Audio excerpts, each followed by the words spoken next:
बिस्मिल्लाहिर्रहमानिर्रहीम। अस्सलाम वालेकुम नाज़रीन, उम्मीद और दुआ करता हूँ कि आप लोग जहाँ जहाँ पर होंगे खैर आफियत से होंगे। नाज़रीन, आज की कुछ बड़ी खबरों में सबसे पहले बुशरा बीबी साहिबा पानी पीटी इमरान खान साहिबा की बेगम, आज उनकी जमानत तो हो गई लेकिन जमानत के बाद भी रिहाई मुमकिन नहीं हो सकी। But at the same time हमारे नए चीफ जस्टिस साहब का नोटिफिकेशन भी हो गया हुआ, उसके ऊपर पाकिस्तान तहरीक इंसाफ 26वीं यानी तरमीम के ऊपर अपनी रिजर्वेशन को लेकर आज इस अपॉइंटमेंट को लेकर क्या स्टांस है उनका, उसके ऊपर बात करेंगे। और थर्डली बानी पीटीआई के केसेस और उनकी फैमिली, उनकी हमशीरा जब कोर्ट रूम्स में ऑल अलोन बिल्कुल अकेली दिखाई देती हैं तो उसके ऊपर पाकिस्तान तहरीक इंसाफ का अपना ही कारकुन सवाल करता है दस्तयाब लीडरशिप के ऊपर। नाज़रीन, इसी सारी सूरत हाल पे पाकिस्तान तहरीक इंसाफ के सीनियर रहनुमा रऊफ हसन साहब मेरे साथ स्टूडियो में मौजूद हैं। रऊफ साहब, अस्सलाम वालेकुम सर। वालेकुम अस्सलाम राज साहब, thank you. How are you sir? मैं आई एम ओके अल्हम्दुलिल्लाह sir, I am okay just like that कि जो हमारे मौजूदा पॉलिटिकल सर्कमस्टांसेस, पॉलिटिकल केओस है, उसमें being okay is good enough. I think we trying to breathe. या we are trying to breathe. Sir, let's start with, आज मेरे नजदीक सबसे बड़ी डेवलपमेंट थी बुशरा बीबी साहिबा की जमानतें, और उसके ऊपर बहुत सारे वकला को मैंने फोन किया दैट टाइम कि यार कोई और केसेस हैं, is she gonna be free today? और इवेंचुअली मुझे बताया गया कि जी पाकिस्तान तहरीक इंसाफ के जो वकला इन्वॉल्व थे इन सारे केसेस में, इवेंचुअली मुझे बताया गया कि जनाब जज साहबान अवेलेबल नहीं है जिन्होंने रूपकार के ऊपर साइन करना।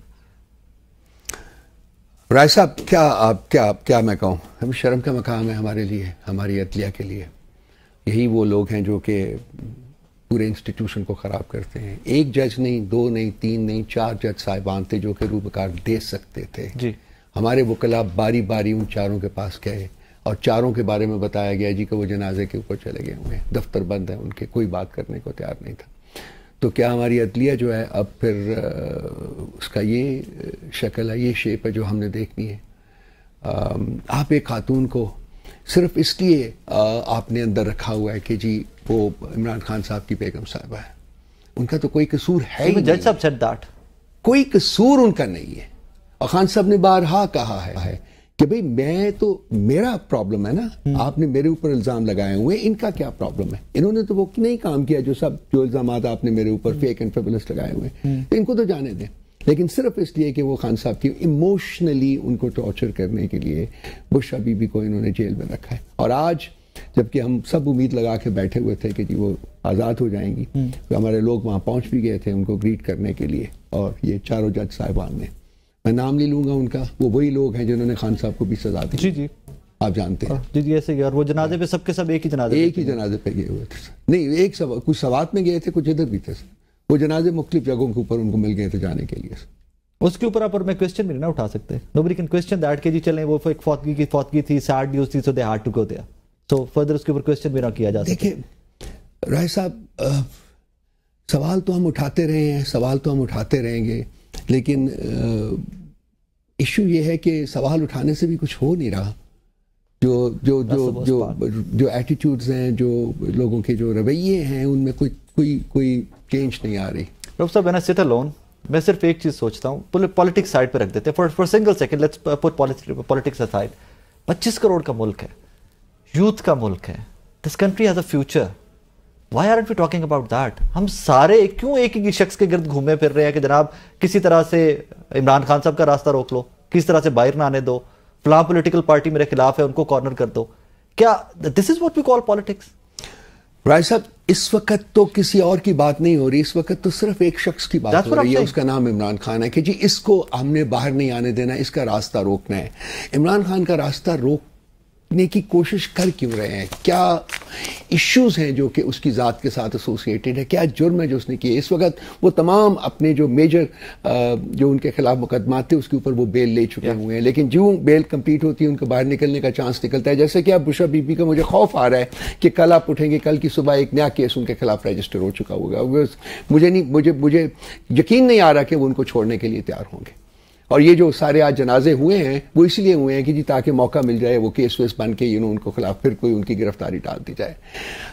मेरा ख्याल ये इंसान की गिरावट में देख रहा हूँ। राय साहब, अगर आप लोग उन लाइन्स के ऊपर बात करना चाहते हैं तो ये इंसान की गिरावट की एक इंतहा है जो मैं इस वक्त देख रहा हूँ as a citizen of this country. हमें इस गिरावट से निकलना होगा अगर हमने इस मुल्क को आगे लेके जाना है। हमें की गिरावट या इंसान की गिरावट? इंसान की गिरावट है, इंसान की सोच की गिरावट है कि एक शख्स के पीछे आप पड़ गए हैं और कहते हैं कि जी इसको हमने बाहर नहीं निकलने देना। उस शख्स ने इस मुल्क की सिर्फ खिदमत की है, सिर्फ खिदमत की है। सारी जिंदगी डिवोट की है उसने, all his life. And eventually आज हम यहाँ पे खड़े डिस्कस कर रहे हैं कि हिज वाइफ जिनको बेल दे दी गई and she is not out, she is not out and she is not going to be out. I think I hope I am absolutely wrong, लेकिन मुझे नहीं लग रहा कि वो उनको निकलने देंगे सिर्फ और सिर्फ इमोशनल टॉर्चर इन्फ्लिक्ट करने के लिए खान साहब की जात के ऊपर। उनकी बीवी को बगैर किसी केस के, बगैर किसी गुनाह के उनको सजा दी जा रही। What makes you think that way? Why so much, I'm sorry to use this word even, why so much negativity that she won't be out? Maybe, I know, मुझे भी ये फील आती है, बट हम किस तरह के ब्रीथ कर रहे हैं एटमॉस्फेयर के अंदर कि हमें ये पहले से पता होता है कि she is not coming out. 2 दफा पहले भी तो उनके साथ ही हो चुका हुआ है ना, जबकि उनको बेल हो गई थी और उनको हम लोग उनको रिसीव करने के लिए बैठे हुए थे और वहां फिर उनके अंदर मुकदमा दर्ज कर दिए गए। खान साहब की जात के साथ भी यही होता रहा है। आलिया हमजा की देखिए कितनी 28, वो सनम जावेद को देखिए, हमारी जो डॉक्टर खदीजा शाह को देखिए, यास्मीन राशिद साहब को देखिए, आप हमारे जो हैं सेनेटर एजाज साहब को देखिए, महमूद रशीद साहब को देखिए, हमारे वाइस चेयरमैन जो है शाह महमूद कुरैशी साहब को देखिए। यही है, एक ही पैटर्न है कि एक के ऊपर बेल होती है, 2 मुकदमे और बन जाते हैं, उनके ऊपर होती है 4 मुकदमे और बन जाते हैं। 1.25 साल 1.5 साल से वो लोग जेलों में लैंग्वेज कर रहे हैं। ये किस कानून के तहत हो रहा है, किस आइन के तहत हो रहा है? कुछ तो करना चाहिए। सिंस यू ब्रॉट शाह साहब, कल आपने शो कोज नोटिस भी जारी किए अपने जो अपने मेंबर थे आपके पार्लियामेंट के, उनमें एक नाम ज़ैन कुरैशी साहब का था। Was it a shocker for you? Well, it did come as a shock to me, I will be very honest with you. मैं जानता हूँ हमारे बिल्कुल बच्चों की तरह ज़ैन हमारे साथ शाह साहब उनका साहबजादा है, तो उसको जवाब तो देना पड़ेगा। सबके साथ तो हम लोग सबके साथ एक्विटेबली हमने डील करना है, तो मुझे उम्मीद है कि वो अपना जवाब जो है वो दे के सेटिस्फाई कर सकेगा। इन केस अगर वो सेटिस्फाई नहीं कर सकते, नहीं, वो तो फिर कानून अपना रास्ता लेगा सर, वो तो सबके लिए बराबर है। पार्टी डिस्क्रिमिनेट नहीं कर सकती है किसी अपने मेंबर्स के दरमियान। अगर खुदा न ख्वास्ता किसी से कोई गलती हो गई है तो फिर उसका खुमियाजा तो भुगतना पड़ता है सर, उससे तो कोई नहीं। शाह साहब का बेटा होने की, सीनियर लीडरशिप होने का कोई एडवांटेज नहीं मिलेगा? मेरा नहीं ख्याल जी कि पार्टी खान साहब का ये खासा नहीं है। खान साहब चूंकि जस्टिस मांगते हैं, इसलिए जस्टिस तो internal accountability is a very important factor. अगर आपने बाहर अकाउंटेबिलिटी, मैं यहाँ उठाने से पहले मैंने ये करना है, बिल्कुल है, और मैं ये उठाता नहीं हूँ, ये मेरी आदत है। मैं हमेशा जब भी कुछ होता है मैं कहता हूँ यार अपने गिरबान में झांको, देखो क्या है। लेकिन डॉक्टर साहब, वो सर्कमस्टांसेस को डिस्कस करना भी बहुत जरूरी है ना, कि आपकी पार्टी की इतनी सीनियर लीडरशिप उस फैमिली से, मेहरबानो साहिबा, शाह महमूद साहब, ज़ैन कुरैशी साहब, पॉसिबल सर्कमस्टांसेस क्या हो सकते हैं even if it did take that step जिसके ऊपर आप शो कॉज नोटिस हुआ है आपको? What kind of circumstances possibly हो सकते हैं? वो तो उनको एक्सप्लेन करना पड़ेगा सर। ज़ैन कुरैशी साहब को एक्सप्लेन करना पड़ेगा, और उन्होंने आज उनकी स्टेटमेंट आई है कि जी मैं एक्सप्लेन करूंगा, मैं बकायदा। तो उनको एक्सप्लेन करने के उसके बाद पार्टी को देखना पड़ेगा कि क्या उनकी जो रिस्पॉन्स है वो सेटिस्फैक्ट्री है। अगर सेटिस्फैक्ट्री है तो ठीक है, अगर नहीं है तो फिर अनफॉर्चुनेटली एज ऑफ टुडे जब हम आपस में बात कर रहे हैं, पाकिस्तान तहरीक इंसाफ की पॉलिटिक्स आज भी एजिटेशन की पॉलिटिक्स है, या कहीं पर बैठ के मफाहमत की बात, कहीं पर सिस्टम से रिकंसाइल करने की बात, कहीं पर चीज़ों को आगे लेके चलने की ये सोच भी है पाकिस्तान तहरीक इंसाफ के क्वार्टर्स में? ये सोच, एक्चुअली यही सोच है पार्टी के अंदर। देखिए, हम एजुटेशन के ऊपर हम मजबूर क्यों हुए, ये सवाल है जो कि मैं हमेशा उठाता हूँ जी। अगर आप पाकिस्तान तहरीक इंसाफ को भी एक और पॉलिटिकल पार्टी के तौर के ऊपर ट्रीट करते रहते तो हमें एजुटेशन की नौबत आनी नहीं चाहिए थी, क्योंकि उसके बाद फिर हम लोग अब भी हम कानून के दायरे में रह के अपने राइट्स मांग रहे हैं। हमने कानून को आज तक वायलेट नहीं किया।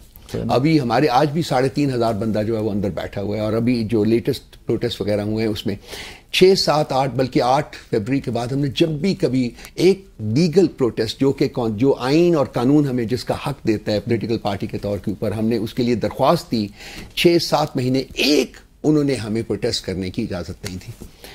ये हमसे कोई खास मोहब्बत है, खास इश्क है हमसे कि जी वो हमारे साथ ये रवैया बरता रखा हुआ है उन्होंने। आपने जिस शख्स को पकड़ना है वो तो अंदर बैठा हुआ है ना। अब एक पार्टी है, लाखों लोग हमारे फॉलोअर्स हैं, पाकिस्तान की सबसे बड़ी है पॉलिटिकल पार्टी है, पाकिस्तान की सबसे ज्यादा मकबूल पॉलिटिकल पार्टी है। आप उसके आगे बंद बांधना चाहते हैं, तो जब बंद बांधेंगे तो फिर वो पानी जो है वो उसने तो रास्ता बनाना है। तो हमारे पास कोई ऑप्शन नहीं रहा था स्वाइस के कि हम एजिटेट करें।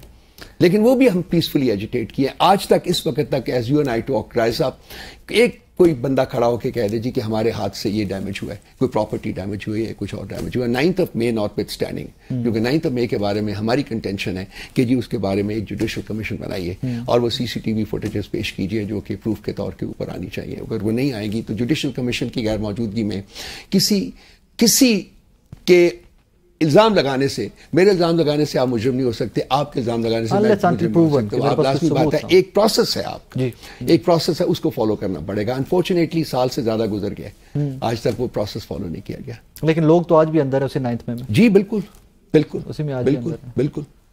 एक से बेल मिल गया तो अगला मुकदमा हो जाता है, उससे बेल मिल गया तो अगला। यही होता है राज साहब, यही। अच्छा, वो सब कल वो फोटो शायद आपकी भी नजर से गुजरी होगी, बानी PTI खान साहब की हमशीरा, she was in the court and she was alone, अकेली खड़ी, अकेली।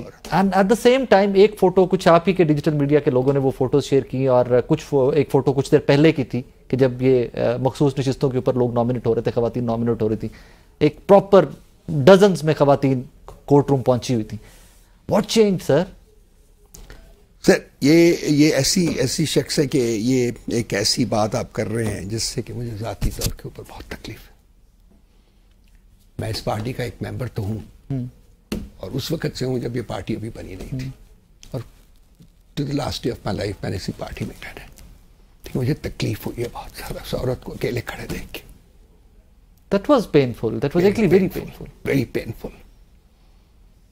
कोर्ट्स को नोटिस लेना चाहिए, इस हमारी पार्टी को नोटिस लेना चाहिए कि ये क्यों हुआ, क्या मुहरकात थे, और इसके साथ साथ कोर्ट्स को नोटिस लेना चाहिए। सर कोर्ट से पहले पार्टी को नहीं इसके ऊपर नोटिस देना? मैंने तो कहा है, पहले कहा है कि पार्टी को नोटिस लेना चाहिए, पार्टी को नोटिस लाजमी लेना चाहिए। मैं स्ट्रेस करूंगा कि पार्टी को नोटिस लेना चाहिए इसके ऊपर। क्यों हम इस मकाम के ऊपर पहुंचे हैं कि हमने खान साहब की 2 बहनें उनकी कैद में हैं, एक बहन उनकी मुल्क से बाहर है, ये चौथी और आखिरी बहन है जो अकेली बैठी हुई वहां अपने भाई के इंतजार। बेटा जेल में? बेटा जेल में। And she's all alone. It's a sad state, very sad state. I'm talking very straight. I can understand. Very frankly. आज की फुटेज उनकी आई है और मैंने वो फुटेज फिर बार बार प्ले की है। आज बैरिस्टर गौर साहब से इस्लामाबाद हाई कोर्ट में उनकी मुलाकात हुई है, and very helplessly she was saying जो कर सकते हैं आप लोग ही कर सकते हैं, there's nothing I can do. And yet again she was all alone today. आज भी वो अकेली। I know. I hope you are able to do something about it. Practically इसके ऊपर कुछ।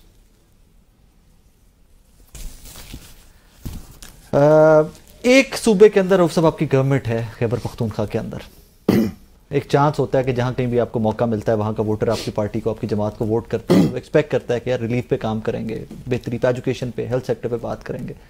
अली अमीन गंडापुर साहब की जब भी स्टेटमेंट आती है, चढ़ दौड़ूंगा, पूरा मुल्क बंद कर दूंगा, आई डू अंडरस्टैंड कि यू सेड टू मी कि जी सर्कमस्टांसेस ऐसे बना दिए गए हमारे लिए, but even then isn't it कि आपका कंपैरिजन सिंध से, पंजाब से, बलोचिस्तान से परफॉर्मेंस बेस्ड भी होना चाहिए। तब आए कि यार देखो, दो के मुझे पैसे नहीं रिलीज हो रहे, मेरे विफाक पैसे नहीं दे रहा, but even then I am struggling for my people.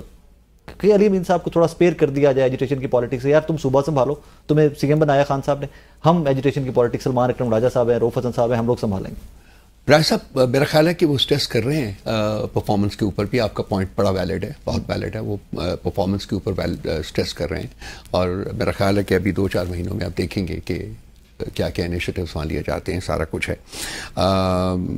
Politics की एक अपनी रिक्वायरमेंट्स होती हैं, और हमारे जैसे माशरे में जहाँ कि अभी तक इमर्ज कर रहा है माशरा, ये बन रहा है, अनफॉर्चुनेटली कुछ थोड़ा सा मैच्योर होता है तो फिर कोई सेटबैक आ जाता है, फिर नीचे चले जाते हैं, फिर ऊपर आते हैं, फिर वो स्टेप फॉरवर्ड एंड 2 बैकवर्ड्स, इस किस्म की सिचुएशन पूरे माशरे में बनी हुई है। सो उसमें पॉलिटिक्स की भी अपनी कुछ ज़रूरियात होती हैं। सो अली अमीन गंडापुर साहब भी एक पॉलिटिशियन है at the end of the day, और चीफ एग्जीक्यूटिव हैं वो प्रोविंस के। मेरा ख्याल है कि वो बहुत अच्छा काम कर रहे हैं, ज़ाती तौर पर मैं फील करता हूँ, अंडर द सर्कमस्टांसेस बहुत अच्छा काम कर रहे हैं। हाँ, तो सूबे के लिए देखिए, पाकिस्तान की तारीख में पहली दफ़ा है कि सूबे सरहद ने, केपी ने, खैबर पख्तूनख्वा ने किसी एक पॉलिटिकल पार्टी को एक से ज़्यादा दफ़ा इलेक्ट किया।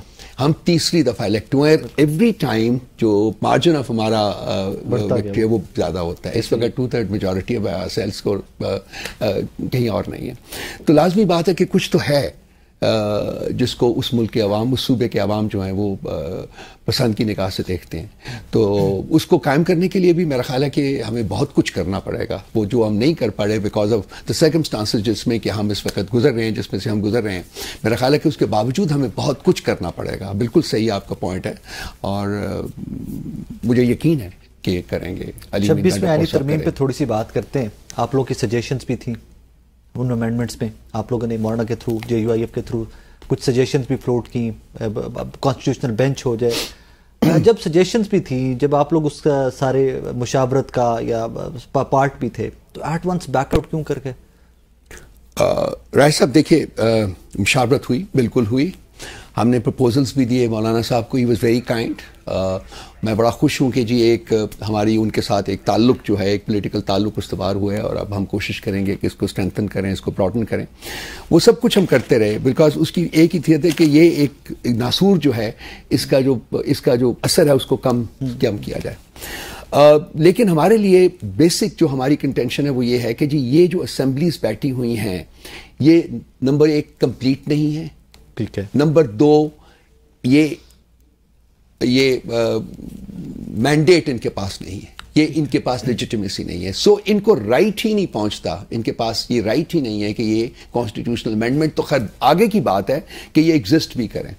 सो जहां हमने एक तरफ नासूर को कम करने की कोशिश की है मौलाना साहब के साथ मिलके, आपने सही फरमाया कि बेंचेस का हमारा था, लेकिन बेंचेस का हमने तो कहा, लेकिन जो उन्होंने जिस तरीके से जजेस का इलेक्शन उसमें बना दिया है, सिलेक्शन बना दिया है, उसमें बेंचेस कहना तो एक मिसनॉमर है। अब ये एक पैरेलल कोर्ट सिस्टम जो है उन्होंने बना दिया, बिकॉज सारी पावर जो है वो सुप्रीम कोर्ट से लेके आपने कॉन्स्टिट्यूशनल बेंच में डाल देनी है, और कॉन्स्टिट्यूशनल बेंच के जजेस का चुनाव वो हुकूमत के हाथ में होगा, बिकॉज वो जो उनका वो जो सुप्रीम जुडिशल काउंसिल बनी है उसमें आप देख लीजिए, मेरे पास ये पड़ा हुआ, मैं आपको बता देता हूं, उसमें उनकी एब्सोल्यूट मेजॉरिटी होगी। कंसिक्वेंटली जो जिस चीज से हम खौफ खा रहे थे कि एक पैरेलल जुडिशल सिस्टम ना बने सुप्रीम कोर्ट के अंदर, वही बन चुका हुआ है। नाम उसका कॉन्स्टिट्यूशनल कोर्ट की बजाय कॉन्स्टिट्यूशनल बेंच रखा गया हुआ है। तो मकसद वही है, पर्पस हल कर, पर्पस सब कुछ वही है। बनाएंगे, हुकूमत बनाएगी, उनकी पसंद के मुताबिक जज लगेंगे, उनकी पसंद के मुताबिक बेंच बनेंगे, उनकी पसंद के मुताबिक फैसले होंगे। तो इससे तो हम बिल्कुल एग्री नहीं करते, नंबर 1। दूसरी जो कंटेंशन आपके सवाल के जवाब में कि चूंकि ये जो हमारी ये जो असेंबलीज हैं ये लेजिटिमेसी लैक करती हैं, उनकी लेजिटिमेसी नहीं है, कंसिक्वेंटली हम इसका हिस्सा नहीं बन सकते। लेकिन जो हम कर सकते थे फॉर्मली इस प्रोसेस के बाहर रह के, वो हमने मौलाना साहब के थ्रू किया, and he was very kind, he responded positively to them, और उन्होंने हमारी ये भी कहा कि आपका राइट है कि आप उसका हिस्सा भी ना बने, प्रोटेस्ट करें, even that's right of PTI। तो हम उसका हिस्सा नहीं बनेंगे। Rauf, my last question to you, justice Yahya साहब, अपकमिंग चीफ जस्टिस, जी हाँ, 26 अक्टूबर से पाकिस्तान तहरीक इंसाफ को उनकी अपॉइंटमेंट तो कोई रिजर्वेशंस नहीं है। हम उम्मीद करते हैं कि वो कानून और आइन के मुताबिक इंसाफ प्रोवाइड करेंगे, दैट्स ऑल। जो भी बनता है chief justice of Pakistan, sir, वो एक बड़ा आला उहदे के ऊपर फाइज हैं, बड़ी रिस्पॉन्सिबिलिटीज हैं उनकी, और मैं ज़ाती तौर के ऊपर मैं जानता हूँ उनकी बैकग्राउंड को और सारा कुछ। कानून पाकिस्तान में जो जजेस में उनका मकाम जो है वो भी ऊंचा है। सो मैं उम्मीद करता हूँ और दुआ करता हूँ कि in spite of the circumstances जो अनफॉर्चुनेटली इस वक्त मौजूद है, and in spite of the circumstances के जी अब supreme chief justice of Pakistan के की जो ऑपरेशनल जो उनका एक्सपेंस है वो बहुत लिमिट हो जाएगा कॉन्स्टिट्यूशनल बेंच की मौजूदगी में। मैं उम्मीद करता हूँ कि वो कानून और आइन के मुताबिक फैसले सादर करेंगे जी, and wish him the best of luck. और Pakistan Tehreek Insaf look up to करती है कि कुछ इवेंचुअली उनके डेज टू कम कुछ बेहतरी आप लोगों के लिए भी। जी, हम उम्मीद हमेशा से रखते हैं, ये वो उम्मीद के बगैर अगर वो भी राय साहब आप दबा देंगे तो नहीं सर, मैं तो हमेशा देखता हूं, होपफुल रहना चाहिए। नहीं जी, हम उम्मीद को कभी नहीं, I am an inveterate optimist, मैं अपने बारे में ये कहता हूँ, मैं कभी भी being a cancer survivor, I feel कि having seen death so close up, I feel कि मैं कभी अपनी ऑप्टिमिज्म को मरने नहीं देता। रोफ साहब, थैंक यू सो मच। नाजरीन, एक छोटा सा मेरे साथ रहिए। वेलकम बैक नाजरीन। इसी सारी पॉलिटिक्स के अंदर कुछ फैक्टर्स हैं जिनको हम डेली डिस्कस करते हैं कि व्हाट वे आउट, आगे नेक्स्ट क्या है, लेकिन जहां आज खड़े हुए हैं, यहाँ खड़े होने में आपने और मैंने पहुंचाया कैसे इस मुल्क को, इस मुल्क की सियासत को, उसको डिस्कस करना I think it's very eminent at this point. Chaudhry Abid Raza Kotla साहब मेरे साथ मौजूद हैं। खुलकर बात करते हैं और एक्चुअल पिक्चर जो होती है वो आपके और मेरे सामने रखते हैं। कोटा साहब सामने सर। वालेकुम अस्सलाम। खैरियत से ठीक ठाक है? अल्लाह ताला का शुक्र अल्हम्दुलिल्लाह। जिस तरह मैंने अभी ओपनिंग में बता रहा था कि वी एक्सपेक्ट कि हमेशा जो एक्चुअल जो असल तस्वीर होती है माशरे की आप वो सामने रखते हैं। सिंस आपकी कॉन्स्टिट्यूंसी, आपका इलाका, आपकी सियासत उस एरिया से है कि जहाँ पर बड़ा जोर लगता है, चौधरी परवेज इलाही साहब, ज़हूर इलाही साहब का ख़ानदान, एक मोटा सा सवाल जो उस एरिया के लोग भी और स्पेशली पंजाब के लोग भी जानना चाहते हैं, करंट केओस, करंट सारे इस हैपनिंग के अंदर परवेज इलाही साहब की सियासत को कुछ धचका लगा क्या? चौधरीयों की सियासत खत्म हो चुकी है आज जब मैं और आप बात कर रहे हैं? देखिए, मेरी सारी ज़िंदगी क्योंकि इस फैमिली के ख़िलाफ़ सियासत है, ठीक है, और ये को आज नहीं, मेरे वालिद साहब से है, दो बड़ी वाज़ह तकसीम रही कि हम सब पीपल पार्टी में थे और ये हमेशा मुस्लिम लीग में रहे। देखिए, तकसीम से तो नुकसान उन्हें जो अपने दोनों घरानों को पहुंचा ही है, लेकिन हकीकत यह कि परवेज़ इलाही साहब ने जो फैसला किया था सियासी एतबार से, उन्होंने दूर अंदेशी को सामने रख के किया। और चौधरी शुजा साहब ने तो नहीं फैसला किया, बेसिक तो उनकी औलाद ने फैसला किया। उनकी औलाद ने उनके बुग़्ज़ में बड़ा मुख्त सा फैसला किया और उसमें उन्होंने अपना सियासी कैरियर जो है वो ख़त्म किया। और परवेज़ इलाही साहब देखिए मेरे मद्दे मुकाबले हैं, हमने एक दूसरे के मुखालिफ वहाँ सियासत करनी है। उन्होंने, उनके पास कुछ ना कुछ तो पीटीआई का कैपिटल बचा है, ठीक है, लेकिन दूसरे फरीक के पास कुछ भी नहीं बचा। और यहाँ तो आपको पता है तरजीहात बदलती रहती हैं। बिल्कुल है। जब सिस्टम जाता है तो पाकिस्तान में फ़र्द नहीं जाता, सिस्टम जाता है। दुनिया में अफराद जाते हैं, सिस्टम नहीं जाता। बिल्कुल ठीक बात है, 100% मुत्तफ़िक़, ठीक है ना। तो यहाँ जब भी जाता है वो सिस्टम जाता है, फ़र्द नहीं जाता। तो इसलिए जब सिस्टम जाएगा फिर उन्हें पता चलेगा कि हमने इसमें क्या गेन किया, क्या पाया, ठीक है। तो इसलिए मैं ये समझता हूँ कि इस वक्त अगर आप सियासी एतबार से देखेंगे तो वहाँ अब भी सियासी कैपिटल या मेरे पास है या परवेज़ इलाही साहब के पास, ठीक है। आइंदा जो मैच होगा वो PMLN वर्सेस PTI होगा। लेकिन एक तरफ तो वजारतें शजारतें भी हैं, अभी तो वजारतों के बाद तो लोग बड़ा कुछ गेन करते हैं, वोट शोट बनाते हैं, नौकरियां देते हैं लोगों को। देखिए, जब वक्ती तौर पे होता है, जब इत्तेहादी आपके बनते हैं ना जी, उस वक्त वजारतें भी होती हैं। तो जब इत्तेहाद टूटते हैं, गवर्नमेंटें ख़त्म होती हैं, तो ये सारी चीज़ें ख़त्म हो जाती हैं। मैं वजारत के हवाले से एक मिसाल दूंगा। 2013 के इलेक्शन आ रहे थे, चौधरी अहमद मुख्तार साहब पीपल पार्टी में बड़े सीनियर, अल्लाह ताला उनकी मफ़रत फरमाए, वो वज़ीर थे और वज़ीर दिफा थे। यहीं मिनिस्टर इनक्लेव में मैं उन्हें मिला तो 4 हम लोग थे, 5 जो वहाँ पे बैठे हुए थे। उनके PSO थे, एक अज़हर भट्ट साहब, एक मुदस्सर साहब, कुछ 4-5 लोग थे हम।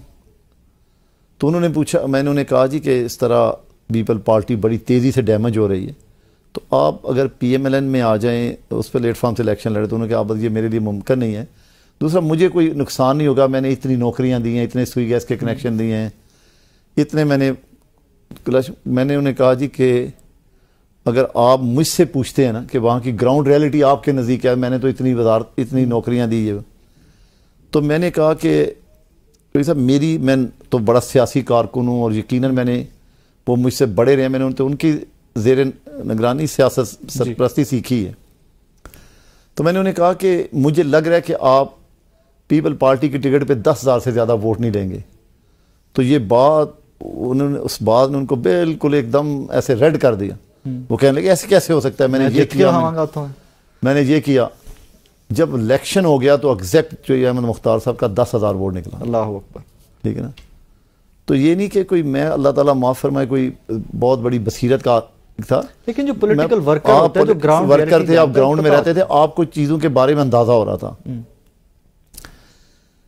तो इसी तरह मेरे अजीज़ हैं जो कमर उस्मान कायरा साहब, मैंने इस इलेक्शन में उन्हें कहा जी कि आप कोई और प्लेटफॉर्म चूज़ करें, पीपल पार्टी के प्लेटफॉर्म से अगर इसी तरह आप इलेक्शन लड़ते रहो तो आपकी मुस्तकबिल में सियासत मज़ीद डैमेज हो जाएगी। अवामी मतलब जो पब्लिक सियासत है आपकी इलेक्टोरल पॉलिटिक्स वो ख़त्म हो जाएगी और आप यकीनन मीडिया पे एक बड़ी शख्सियत है उस पर आप कायम रहेंगे, लेकिन लोकल आपकी फैमिली की पॉलिटिक्स डैमेज हो जाएगी।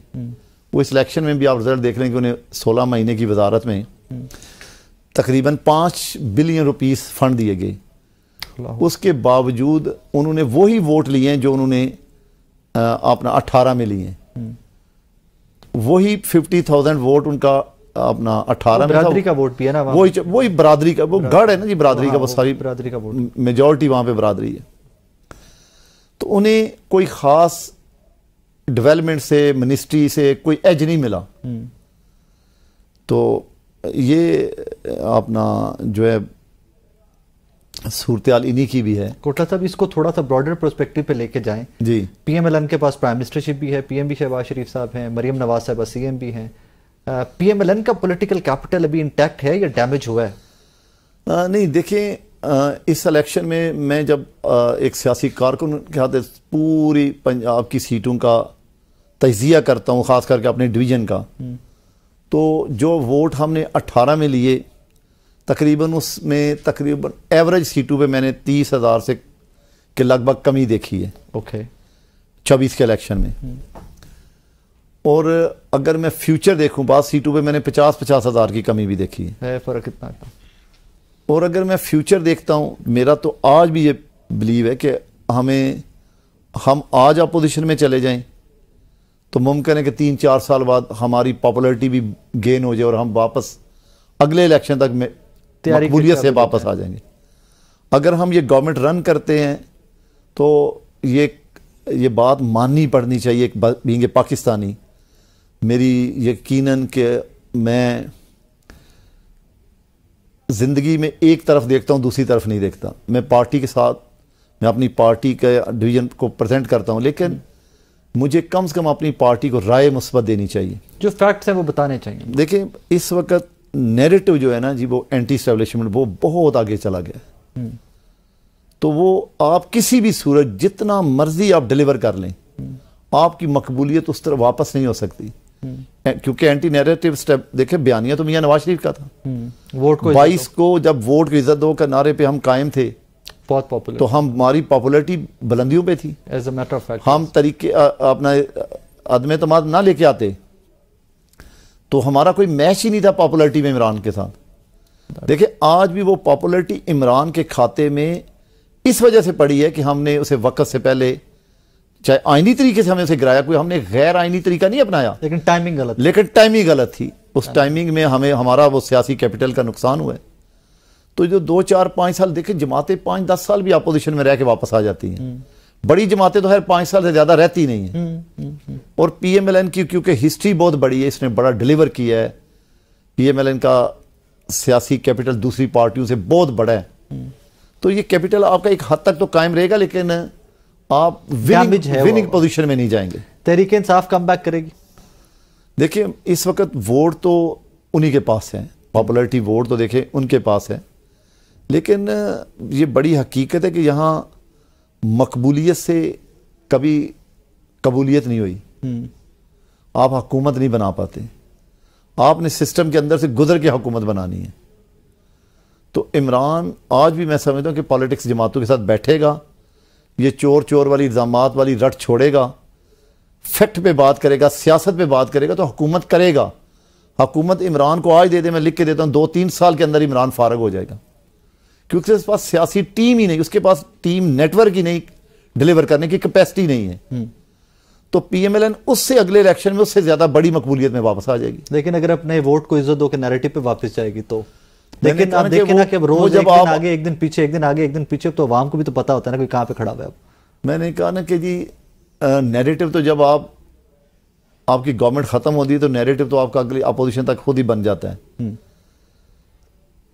अब सिस्टम के पास चॉइस नहीं है। ये तो इमरान खान साहब कहा करते थे। मैंने कहा ना कि एंटी एस्टेब्लिशमेंट जो बयानी है ना जी, इसे खत्म होना चाहिए। मैं ये समझता हूं सियासी बयानियां होना चाहिए, सियासी जमातों डिलीवर करने का बयानिया, डिलीवर करने का बयानिया होना चाहिए। पार्लियामेंट के अंदर आइन की बालादस्ती का बयानिया होना चाहिए। असल में यह कि सारे लोगों को अपनी अपनी हदूद के अंदर आना पड़ेगा, सबको, इदारों को भी वापस जाना पड़ेगा, वरना इदारों की जिस तेजी से मकबूलियत गिर रही है, खुदा न खास्ता मैं ये समझता हूँ कि ये इतनी गिरती मकबूलियत बाज़ दफ़ा स्टेट की तबाही की सबब बन सकती है। आपकी टूट फूट का सबब बन सकती है। इसलिए मैं समझना कि गुरेज करना चाहिए। वक्त और हालात से दुनिया को सीखती है, हमें भी सीखना चाहिए मिनासुल कौम। बीइंग PMLN, आपको लगता है कि PMLN को ज़्यादा डैमेज या ज़्यादा डस्ट, जिसको आसान लफ्ज़ों में कहें, पीपल्स पार्टी के साथ इत्तेहाद बनाने की भी पड़ी? मैं ये समझता हूँ ये तो बड़ा इफेक्ट है कि पीपल पार्टी को, और आप सारी जिंदगी अपोजिट सियासत करते हैं ना आप लोग। मैंने कहा ना जी कि आपकी डैमेजेस की बड़ी वजह यही रही है पीपल्स पार्टी कि आपने मिसाके जमहूरियत ये साइन किया था कि हम एक दूसरे को मोरा बन के नहीं गिराएंगे। ठीक है, लेकिन ये कभी मुआहदा नहीं हुआ था डेमोक्रेसी में, चार्टर ऑफ डेमोक्रेसी में, कि हम एक प्लेटफॉर्म पे किसी और को गिराने के लिए इकट्ठे होंगे। तो जब ये आप इकट्ठे हुए तो इसका यकीनन आपको नुकसान हो। पीपल्स पार्टी को तो नुकसान कोई नहीं हुआ इसका, या उनको भी हुआ? नहीं, देखिए पीपल पार्टी को तो नुकसान ऑलरेडी हो चुका है। वो तो एक सूबे से भी कम एरिया पे बाउंड हो चुके हैं।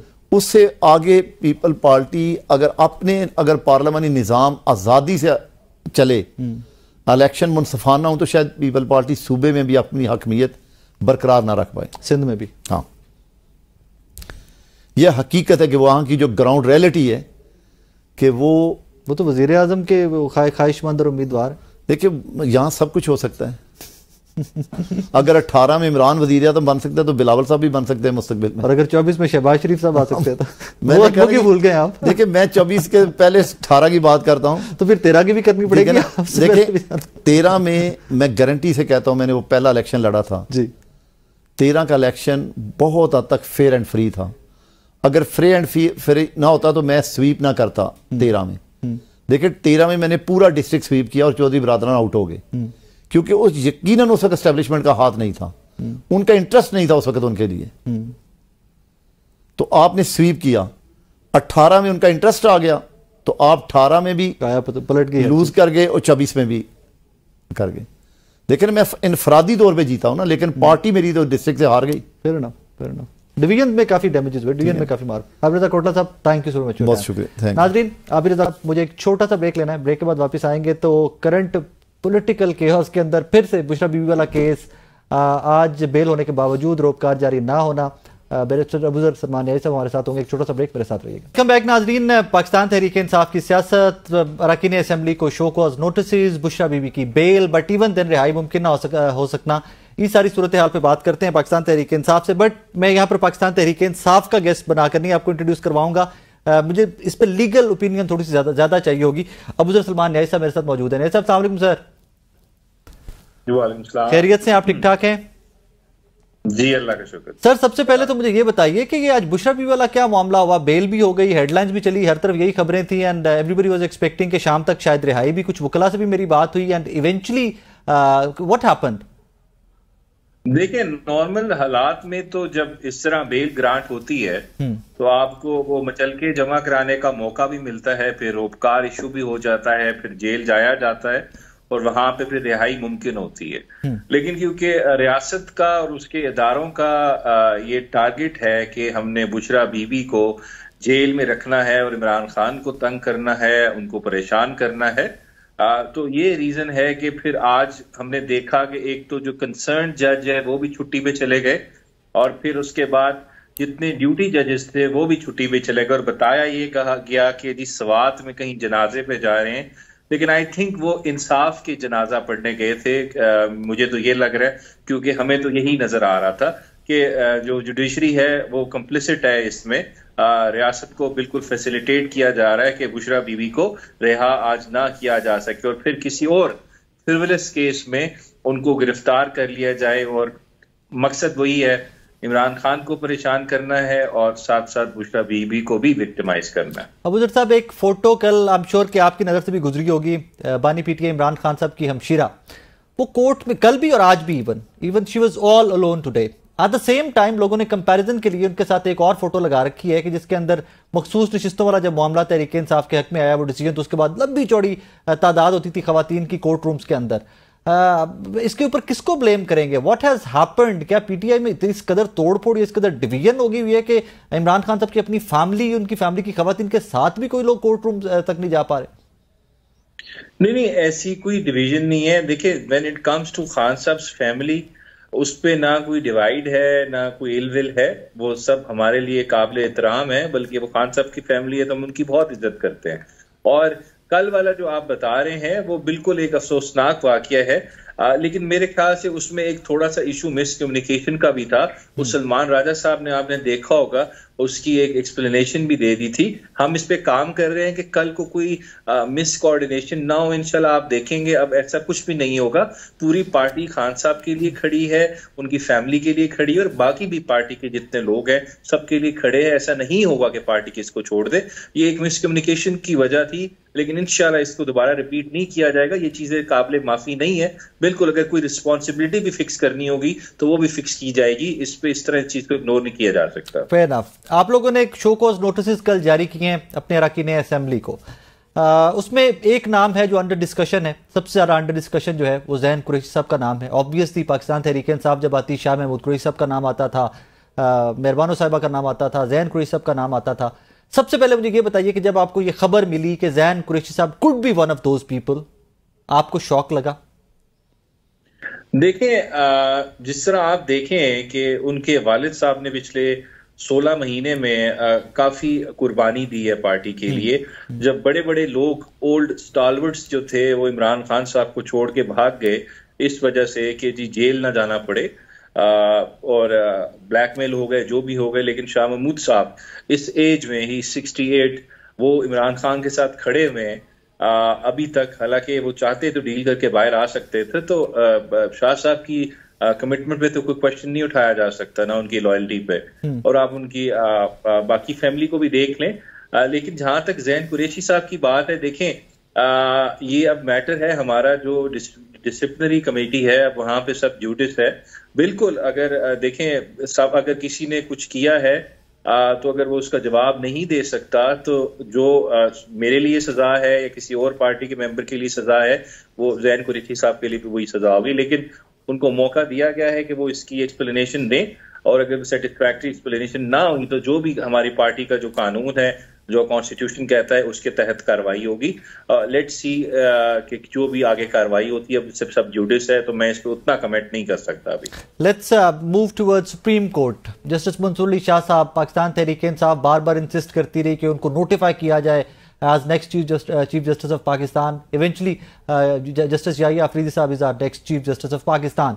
पाकिस्तान तहरीक इंसाफ किस हद तक होपफुल है कि उनके मुकदमात, उनके मामलात जो चल रहे हैं, उनमें कोई बेहतरी आ सकती है? ऑब्वियसली हर साइल जो होता है वो अदालतों से एक होप लेकर ही जाता है, बट इतनी बड़ी डेवलपमेंट थी कि तहरीक इंसाफ की डिमांड या इंटायरली डिफरेंट थी, और जो इवेंचुअली नोटिफिकेशन हुआ वो याहिया अफरीदी साहब का हो गया। अच्छा, देखें, मैं आपको पहले राय साहब एक बात कर दूं। मैं याहिया अफरीदी साहब की भी उतनी ही रिस्पेक्ट करता हूं जितनी मैं मंसूर अली शाह साहब की करनी भी चाहिए, और मेरी नजर में वो भी ही उतने ही इंडिपेंडेंट है जितने मंसूर अली शाह साहब हैं। अब हमारा ये शख्सियात का इशू नहीं था, हमारा इशू था असूल का, आइन का, कि आइन कहता है कि जो सीनियर मोस्ट जज होगा वो चीफ जस्टिस ऑफ पाकिस्तान बनेगा। अब यहाँ पे आइन के साथ एक 2 नंबर तरीके से लोगों को खरीद के, डरा के आइन में छेड़खानी की गई। कादी फाइजा साहब ने जजमेंट्स दी जिससे उनको फायदा हुआ। हमारी रिजर्व सीट्स का इशू बनाया गया, रिकाउंटिंग में हमसे सीटें छीनी गई। जो पूरी रियासत ने पूरा जोर लगाया कि एक ऐसी पार्टी जिसकी 17 सीटें थी, उनकी कोalition को 2/3 मेजॉरिटी दे के ये एक फसाद बनाया। इन्होंने फेक बोगस किस्म की आईनी तरमीम पास की, और उसकी बिना पे अब उन्होंने एक मैकेनिज्म ड्राइव किया है कि हमने चीफ जस्टिस इस तरह अपॉइंट करना है। तो हमारा जो मौक़िफ़ है, हमारा इख्तलाफ है, वो जो ये प्रोसीजर अडॉप्ट किया गया, जिस तरह आईनी तरमीम बनाई गई है, और अदलिया को देखें। अब फॉर इंस्टेंस ऐसी सिचुएशन में अगर मंसूर अली शाह साहब भी चीफ जस्टिस अपॉइंट हो जाते हैं ना, मैं आपको इतना बता रहा हूँ, वो एक टूथलेस टाइगर वाली बात हो जाती। जिस तरह यूनाइटेड नेशंस को हम कहते हैं जब वो कश्मीर का इशू आता है या इजराइल का इशू आता है, वो कुछ कर नहीं सकते क्योंकि आपने जुडिशरी को बांध दिया है, आपने उसको एग्जीक्यूटिव के ताबे कर दी है, आपने उसके हाथ को बेड़ियां लगा दी हैं। अब जुडिशरी ने अपॉइंट ही इन लोगों की मर्जी से होना है, उनकी पोस्टिंग ट्रांसफर भी इन लोगों की मर्जी से होनी है, हर चीज, बेंचेस भी इन्होंने बनाने हैं। तो जुडिशरी क्या इनके खिलाफ फैसला करेगी? जुडिशरी अब इंडिपेंडेंट नहीं है, उस पे कब्जा हो गया है एग्जीक्यूटिव और लेजिस्लेचर की तरफ से।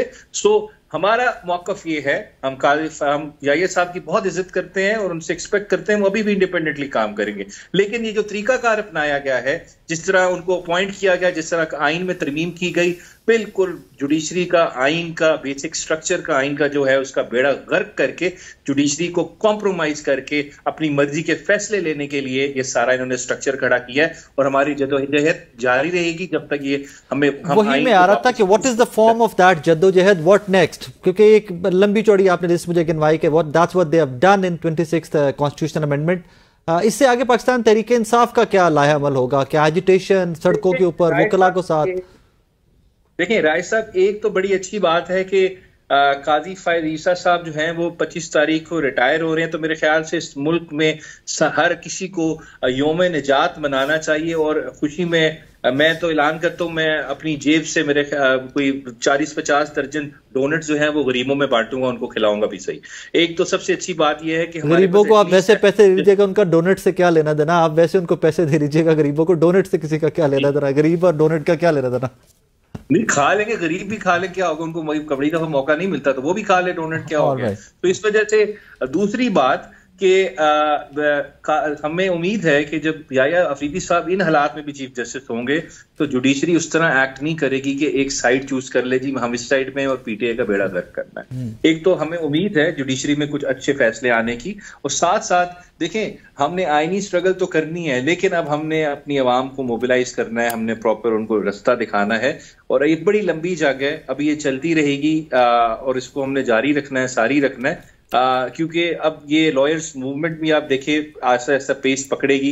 मुझे नजर आ रहा है कि लॉयर्स जो है वो बददिल हो रहे हैं। अभी सुप्रीम कोर्ट बार का इलेक्शन भी आ रहा है, अब उसमें देखेंगे किस तरह के नताइज आते हैं कि जो वकील हैं वो बुनियादी तौर पे हमेशा वो डेमोक्रेसी की साइड पे रहते हैं, वो कभी डिक्टेटरशिप या मार्शल लॉ के हमेशा खिलाफ उन्होंने स्ट्रगल की है। तो इस वजह से ये सिविल सोसाइटी की ड्यूटी है, हम लोगों की ड्यूटी है, वकीलों की ड्यूटी है, ये ऐसे नहीं मसला हल होना। इस मुल्क पे कब्जा हो चुका है और ये कब्जा छुड़ाना पड़ेगा, और तभी छोड़ेगा जब लोग सड़कों पे आएंगे, अदरवाइज मुझे कोई मसाइल हल होते हुए नजर नहीं आ रहे। बैरिस्टर अफजल सलमान न्याई साहब, thank you so much for time. नाज़रीन, सलमान न्याई साहब, पाकिस्तान तहरीक इंसाफ का इनपुट भी आ गया और हमारे पास थोड़ा सा लीगल इनपुट भी आ गया कि ज़ैन कुरैशी साहब वाला मामला और वो कि उसके ऊपर जो भी उनकी पॉलिसी है, पाकिस्तान तहरीक इंसाफ की उनकी पार्टी की जो भी पॉलिसी है, obviously it will take its course. इस दुआ के साथ इजाज़त दीजिए कि whatever happens in this country it has to happen, कि हमारा आपका हम तमाम 25 करोड़ पाकिस्तानियों का मुस्तकबिल जो है उसमें आसानियाँ हो, बेहतरी हो, एज अ नेशन हम लोग प्रोग्रेस करें, और इंशाल्लाह one day that day has to come. अपना बहुत सारा ख्याल रखिएगा, दुआ में याद रखिएगा। अल्लाह हाफ़िज़।